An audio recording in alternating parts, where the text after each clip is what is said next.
Welcome to War Bios, the podcast that delves into the most pivotal conflicts in history, where strategy, tactics, and leadership converge to shape the fate of nations. This epic clash between the Kingdom of Poland, the Grand Duchy of Lithuania, and the Teutonic Knights would become a defining moment in Eastern European history, showcasing the complexities of medieval warfare and the cunning of its leaders. In 1226, Konrad I of Masovia, a Polish duke, invited the Teutonic Knights to help him conquer the pagan Prussians who inhabited the lands east of the Vistula River. The Knights, with their distinctive white mantles and black crosses, were known for their military prowess and their zeal for converting pagans to Christianity. Over the next several decades, the Teutonic Knights expanded their territory, establishing a network of castles and fortifications along the Baltic coast. They also began to make incursions into Polish and Lithuanian lands, sparking a series of border skirmishes and raids. The Polish-Lithuanian alliance, determined to protect its territories and interests, began to mobilize its forces for a decisive confrontation. In 429, the Teutonic Knights, under the leadership of Grand Master Ulrich von Jungingen, launched a surprise attack on the Polish town of Bydgoszcz, hoping to catch the Polish-Lithuanian alliance off guard. However, the attack backfired, and the Polish-Lithuanian forces were able to repel the invasion.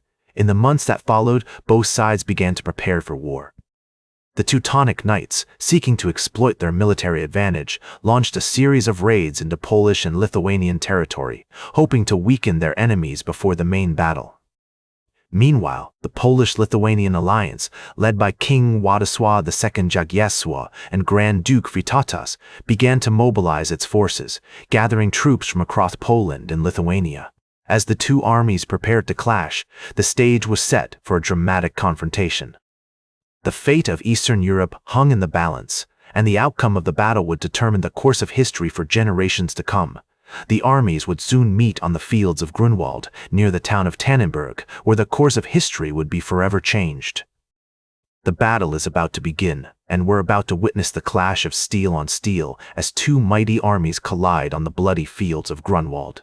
As the two armies clashed on the fields of Grunwald, near the town of Tannenberg, the sound of clashing steel and the scent of smoke filled the air.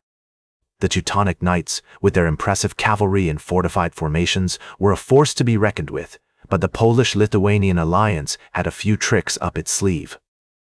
The Poles and Lithuanians had assembled a diverse army comprising knights, men-at-arms, and lightly armored infantry, including archers and crossbowmen. The battle began with a series of skirmishes between the two armies as they jockeyed for position on the battlefield. The Teutonic Knights, seeking to exploit their cavalry advantage, launched a series of charges against the Polish-Lithuanian lines, but the Poles and Lithuanians held firm, using their archers and crossbowmen to devastating effect. The Knights' heavy armor proved no match for the hail of arrows and bolts that rained down upon them. As the battle raged on, King Władysław II Jagiełło and Grand Duke Vytautas led a daring charge against the Teutonic Knights' flank, using their lightly armored cavalry to outmaneuver the enemy. The Knights, caught off guard by the sudden attack, began to waver, and soon their lines were broken.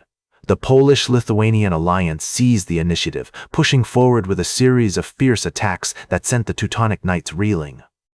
One of the most significant factors contributing to the Polish-Lithuanian victory was the clever use of terrain.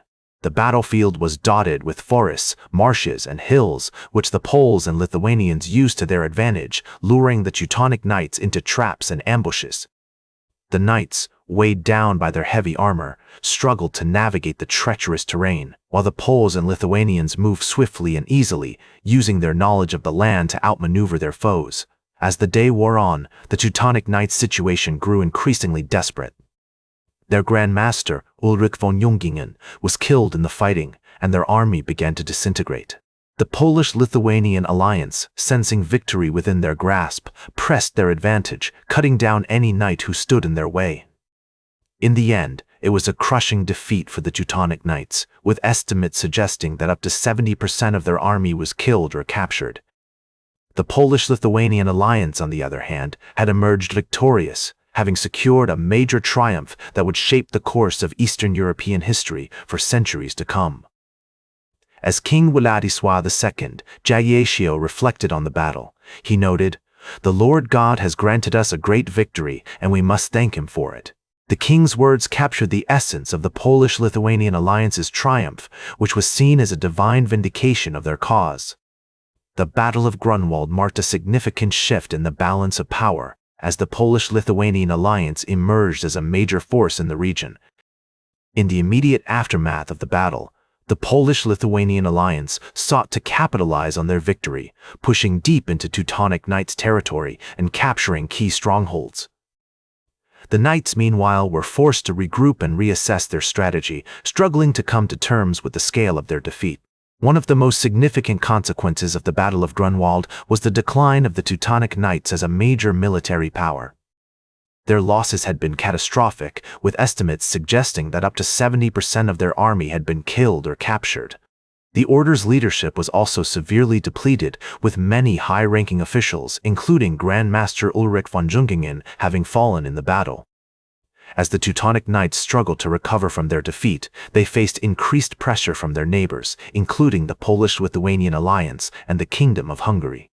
The order's territorial holdings were gradually eroded, and their influence in the region began to wane. Despite their decline, the Teutonic Knights continued to play a significant role in European politics, albeit in a more limited capacity. They maintained a presence in the Baltic region, where they continued to clash with the Polish-Lithuanian alliance and other neighboring powers.